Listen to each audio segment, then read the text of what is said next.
Hi friends, my name is Claire and today we are talking about the prison that is obsessive compulsive disorder, so please stick around.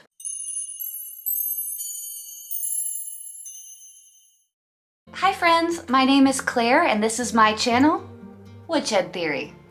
Here I talk about what it is like to live as an adult on the autism spectrum and whatever else feels good to me, so if that sounds good to you, or if you're feeling particularly gracious today, I'd ask that you please click the subscribe button, ring the bell.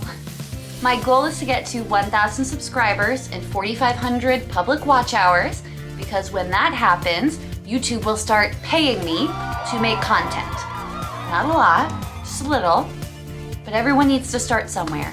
So please subscribe if you can. It really helps me out, and I really appreciate each and every one of you, and I've been really enjoying getting to know you through your comments. Did I mention I put out content 3 times a week?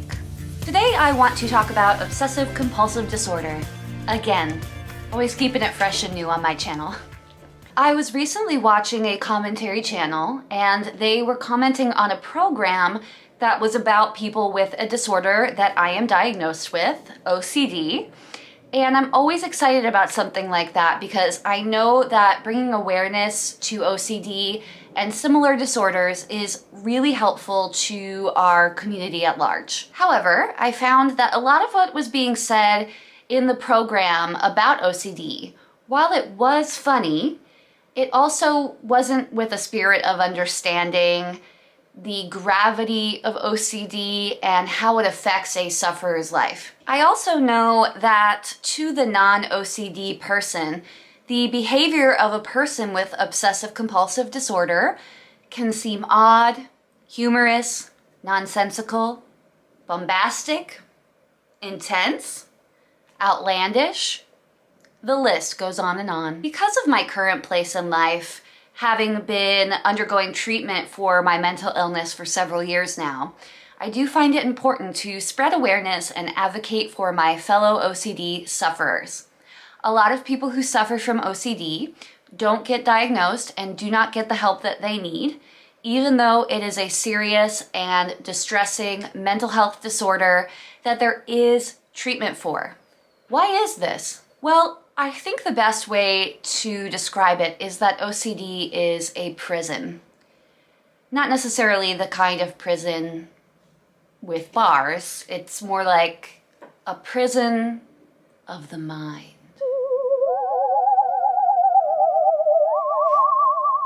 It's a prison in that it sometimes imprisons you for months and sometimes, like in my case, for your whole life. This OCD prison is part of my context of being. It's part of the fabric of me. I cannot escape it in its totality. I've made a lot of progress. I feel 80 to 90% better most of the time, but there are days where it's more like 30% better. So I thought it would be cool, hip, with it, if we could go through a few ways that OCD is like a prison and maybe bring more understanding to the disorder or of the disorder to people who don't suffer from OCD. Not sponsored. First of all, OCD occurs in the brain. It changes your neurological pathways, constantly scratching an anxiety then behavior response into your mind. I've heard this described before as scratching a new groove into a record. Kids, if you don't know what a record is, it's like those cool and retro CDs, but analog. I'll put a picture up just in case you need a reference. Anyhow, once these scratches happen to your brain and scratch deeper and deeper, you kind of fall into them, and that is where you stay. Mostly unaware that this has happened to you and stuck in a never-ending loop that you cannot control. It's a really distressing place to live. Number 2, Speaking of being stuck in loops, another way that OCD is a prison is that it is unrelenting in its presentation. It simply won't let go of you until you fed it. Then the more you feed it, the worse it gets. The release is increasingly temporary until it does not work at all. That's when you see people start to stand there and lock the door over and over again until it feels right, because checking it once wasn't enough. Not only is doing these compulsions or dealing with the anxiety sometimes physically painful, it's also terrifying, and the anxiety becomes unlivable. So asking somebody with OCD not to do their compulsion when they're confronting an intrusive thought, be that about germs or anything else, it's almost impossible for that person, and I really want to make sure that people know that. In that way, it is a prison. Your quest to live an anxiety-free life controls you. You just are unable to stop. It isn't a matter of just stopping because your brain will not let you. This is why treatment can take so long, because you have to start working on the things that give you the least anxiety just to prove that you can work on them. Eventually, you can work up to the things that give you the most anxiety, but this can take years, and I would be lying if I said I wasn't still working on a lot of these things. And that's okay, because practice makes progress. I'm not seeking perfection. I'm just seeking progress. Another way that OCD is like a prison is that it alienates you from other people, sometimes to the point of complete isolation. You may not know this, but the ritual aspect of OCD is not the only response that the brain comes up with to deal with the anxiety. Another response is to isolate and not have to deal with the anxiety triggers at all. And that might seem like a good idea until you stop being able to leave the house or function like a normal human being. If you knew that something was going to happen around other people that would make you act unusual or have to make you talk about something that scared you very badly, you may decide, and many people do come to this conclusion, to completely remove yourself from those situations. This might mean not leaving the house, not being around certain people, not being around things you feel could hurt you or others. Of course, like everything else in the disorder, this only serves to make things worse for you over time. But it's hard, people. I mean,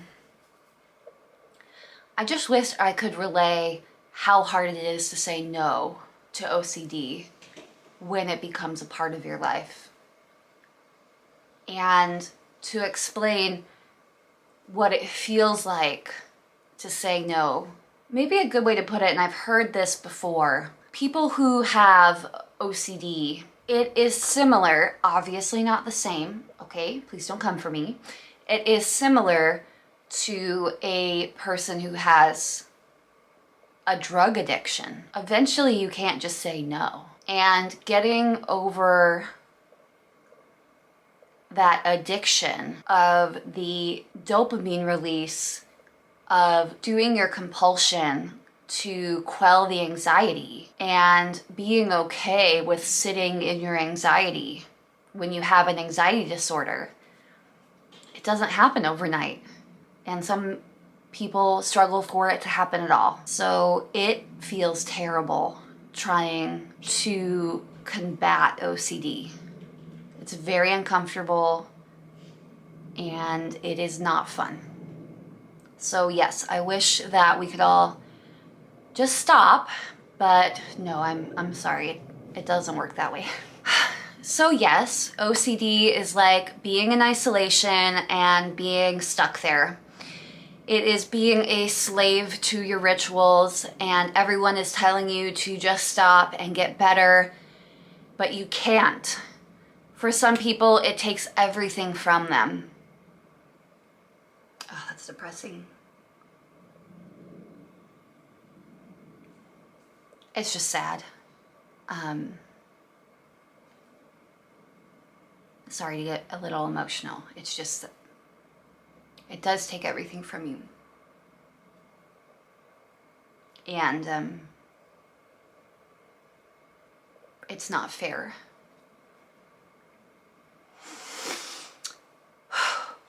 For some people, it takes everything from them. Jobs, families, relationships, all of the things that you used to enjoy, especially if it develops later in life. You can't do them anymore because of your illness. I don't know how much clearer I can be. Your aunt with OCD just doesn't love a clean house and is anal about keeping her house clean. It not feeling clean to her makes her go into a panic attack and completely lose her mind. Because to an OCD person, the threat of not being able to do the compulsions and quell that anxiety and have that certainty that things are going to be okay is unbearable. We just can't stop. We're stuck in the scratches that have been made in our brains. Yes, there is help, but it doesn't mean that accepting help is going to make getting better any easier. It is a long road to recovery. It means confronting the fears and thought processes that got you to that place in the first place.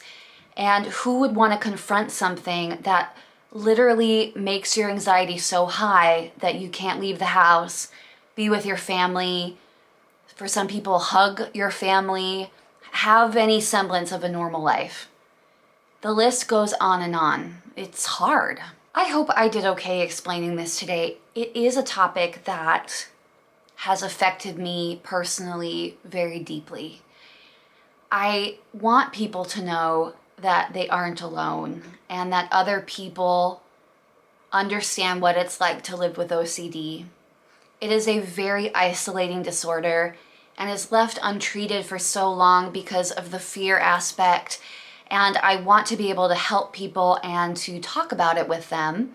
I really feel that it is possible to break free from the OCD prison with some help, but you can't get that help unless you or people around you know that you're sick and need help. So the important thing for us to do is to spread awareness and help each other.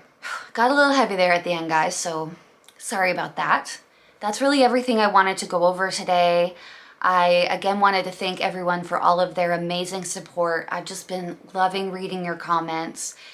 Do you suffer from OCD, or do you know someone who suffers from OCD? Have they been able to get help? What do you think should happen to make people more understanding and aware of the disorder? And does it help you when you hear from other people? Or is that just me?